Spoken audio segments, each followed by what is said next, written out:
I can still hear the clinking of glasses, the hum of power echoing beneath the chandelier light. My father raised his scotch with that smug smile, the one he wore whenever he wanted to remind me where I stood. Real success, he announced to the table, doesn't come from following orders in the army. It comes from leading, from building something that lasts. The laughter that followed wasn't warm. It was sharp, polite on the surface, but cutting straight into me like glass. To everyone else, it was just another of Richard Carter's stories. To me, it was a dagger. I froze. I kept my face still, my posture perfect, the way years of military discipline had trained me. But inside, my chest burned. He didn't introduce me as Major Emma Carter, U.S. Army. No, he called me my daughter, the soldier, like I was a novelty, a footnote, a punchline. What no one at that table knew, what my father could never imagine, was that the girl he mocked was about to hold more power than every senator, CEO, and kingmaker sitting in that room. That night, I felt the weight of family betrayal, and I made myself a silent promise. He would see, not someday far in the future, soon. The dinner carried on like theater. Laughter rose and fell in rehearsed waves, silverware clinked against porcelain, and my father basked in every nod of approval. He thrived in that glow, the king of his marble kingdom. But the army had taught me to scan a room differently, not to be dazzled by chandeliers, but to look for patterns, for the one face that didn't fit. That's when I saw him. Near the service entrance, half hidden by shadow, stood a man whose posture screamed calculation. He didn't move like a guest. He didn't glance around like a businessman trying to network. His stillness was a weapon. My blood went cold. I knew that face. Nikolai Varga. A ghost from a classified file, the kind of man whispered about in briefing rooms. A contract assassin tied to kills that spanned continents. He had disappeared from the grid years ago, yet here he was, 30 feet from me, inside my father's glittering world. At first I thought maybe I was wrong. Maybe fatigue was playing tricks on me. But when his eyes locked across the room, I knew. He wasn't here to drink champagne. He was studying his target. And then I saw who it was. General Marcus Hale. 4 stars. A man whose decisions could move armies. His back was turned, deep in conversation, completely unaware of the predator in the shadows. The room buzzed on with talk of mergers and markets. My father's laughter thundered at the head of the table, but all I could hear was my pulse, hammering out the truth. I was the only one who saw it coming. This wasn't just another dinner. It was about to become a battlefield. Every instinct screamed at me, "Move, now!" But this wasn't a war zone. I couldn't dive across a table or shout an order. One wrong move in that chandelier-lit room would cause chaos and get people killed. So I reached for the one weapon no one saw coming. My phone. Under the table, my hand slipped into my clutch. The screen glowed faintly, and muscle memory took over. Years of encrypted drills had prepared me for this exact kind of moment. My thumbs typed 3 short lines. "Get up. Leave. Now." I sent it to one man. General Marcus Hale. Across the room, he paused mid-sentence. To anyone else, it looked like he was casually checking a message. But when his eyes flicked up, meeting mine for just a fraction of a second, I knew he understood. He stood. Smooth, controlled. "Senator, let's continue this tomorrow," he said evenly. No panic. No explanation. Just obedience to the quiet urgency in those words. That was when my father's fork froze midair. He watched a 4-star general abandon a high-stakes conversation because of a single text from his lowly soldier daughter. His confusion was almost comical, like watching a man who suddenly realized the ground beneath him wasn't as solid as he thought. Around us, the room carried on. Laughter, chatter, the clink of glasses. No one noticed the shift except me, the assassin in the shadows, and my father. And in that silent moment, I realized something powerful. My father could mock me all he wanted, but I had just bent the course of the night with 4 words. That was the first crack in his empire. The morning after, the air felt different. heavy. I stood on my porch with a mug of coffee, steam curling into the cold dawn, when the sound came 3 hard knocks, not neighborly, not casual, the kind of knock that carried authority. By the time I drove to my father's estate, the scene was already unraveling. Black SUVs crowded the driveway. Agents in dark jackets moved with precision, radios crackling with clipped commands. Interpol. Inside, my father stood in his robe, face flushed, barking questions no one cared to answer. His kingdom of marble floors and towering ceilings suddenly felt small. Agent Morales, the lead investigator, stepped forward and opened a leather folder. Without a word, he slid a photograph across the table. My father's face collapsed. It was him, shaking hands with Nikolai Varga, the same assassin I had spotted in the shadows. The same man my father thought he could conceal behind layers of influence and money. In that single image, all of it unraveled. "Mr. Carter," Morales said evenly, "you'll need to come with us." For once, my father had no clever retort, no smug smirk. He just stood there, pale and silent, as agents swarmed the house, pulling files from drawers, carrying out evidence boxes, dismantling his empire one piece at a time. Neighbors peered from their windows as the mighty Richard Carter was led away barefoot on his own marble floors. And me? I stood in the corner, coffee in hand, watching quietly. Because this was the moment every revenge story builds toward. The silence where arrogance meets truth. The moment the man who mocked me finally understood that the daughter he dismissed held more power than he ever imagined. The courthouse buzzed like a hive, cameras flashing as headlines spread. Real estate titan tied to international assassin. Family betrayal at the highest level.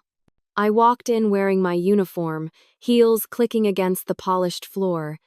Every eye turned, but I didn't flinch. For once, I wasn't the soldier daughter. I was Major Emma Carter, witness to the truth. My father sat at the defense table, suit pressed, hair slicked, trying to look untouchable. But his eyes betrayed him, rimmed with sleepless shadows, darting like a trapped animal. When they called my name, I swore the oath, the Bible cool beneath my palm. My voice was steady as I recounted the dinner, the laughter, the chandelier light, the assassin's stare, the silent text. The prosecutor's questions were sharp but simple. Then came the defense. My father's lawyer leaned forward with a smile too smug to hide. "Major Carter," he began, "would you say your training makes you see threats where others see none?" "No," I replied evenly. "It helps me recognize what's real." He smirked, holding up the photo of my father shaking hands with Varga. This could have been staged, could it not? A forced handshake? I met his eyes. A photo is a moment. An investigation is a pattern. The pattern tells the truth. Less. Gasps rippled across the courtroom. My father shifted, jaw tight. And then, breaking his silence, he called out, "Emma." His voice cracked. "Say you misread the room. Family doesn't betray family." I turned, meeting his desperate stare. "Number family doesn't hire killers. Family doesn't launder blood money. Family doesn't humiliate their own children to build an empire." The silence that followed was deafening. For the first time, the courtroom saw him not as a mogul, but as a man stripped bare. And in that silence, I felt it. Strength. Not from revenge, but from truth. The verdict was only the beginning. Behind the polished walls of the courtroom, investigators kept peeling back the layers of my father's empire, and what they found wasn't wealth. It was rot. Shell companies, offshore accounts, money trails disguised through art auctions and boutique firms. Every thread led back to the same shadowy circles, the same people who had unleashed men like Nikolai Varga. My father hadn't just dabbled in corruption. He had fed it. I sat in a briefing room one night, fluorescent lights buzzing overhead, watching charts of red arrows and bank transfers projected onto a wall. They weren't just numbers to me, they were scars. a map of betrayal drawn by the man who once lectured me about honor and discipline. And when the prosecutors revealed the truth, it hit harder than any insult he had ever thrown at me. Years ago, he had taken what he called a bridge loan from those same financiers. He thought it was business. It was bondage. A leash around his neck, tightening with every deal he made. By the time Interpol finished their sweep, his world was gone. The skyscrapers he bragged about were tied up in lawsuits. His charity galas were exposed as laundering fronts. Even his marriage collapsed. Vanessa, his much younger wife, filed for divorce the moment the headlines hit. She hadn't signed up for prison visits. She had signed up for power. And him? Richard Carter, king of the Marble Kingdom, was left alone with nothing but his reflection in a jailhouse mirror. I thought I would feel triumphant. I thought I would cheer when the empire that overshadowed my life crumbled into dust. But what I felt was quieter. He had betrayed me, yes. But worse, he had betrayed himself. That's the cruelest truth about family betrayal. Sometimes the knife they drive into you is the same one that cuts their own throat. The day the gavel fell, the room went silent. My father, once larger than life, the man who mocked my uniform and laughed at my service, pleaded guilty with a voice so flat it barely sounded like him. People expected me to smile, to glow with satisfaction. They thought this was the end of a revenge story, the victory lap. But revenge doesn't always roar. Sometimes it just whispers. Weeks later, a plain envelope arrived in my mailbox. No return address, just his sharp handwriting. Inside, one line. I never thought you had that kind of strength. I stared at it for a long time. He thought it was strength that guided me that night at the dinner table, but he was wrong. It wasn't strength, it was trust. Trust in my training. Trust in my instincts. Trust that even if no one in that chandelier-lit room believed in me, I could still act. That's the difference between his world and mine. He built his on manipulation, on deals made in smoke-filled rooms. I built mine on truth. One crumbled, the other stands. As the headlines faded and his empire dissolved into lawsuits and fire sales, I kept showing up for my unit, for my country, for myself. And in that, I found something bigger than revenge. I found clarity. Because the best family revenge stories aren't about destruction, they're about survival. About proving that betrayal doesn't define you, your response does. My father's downfall wasn't my triumph. It was my lesson. And if you carry scars from betrayal, remember this. Silence can be sharper than screams. True power doesn't come from applause, it comes from standing steady when no one believes in you. So I'll leave you with this. What would you do if your own father mocked you, then begged for your silence in court? Was I wrong to cut him off completely, even when part of me still wished he could change? Share your thoughts below, because in the end, these aren't just my life lessons, they belong to all of us. In the end, this wasn't just about my father's fall, it was about my rise. His mockery, his betrayal, his empire collapsing under the weight of lies. None of it defined me.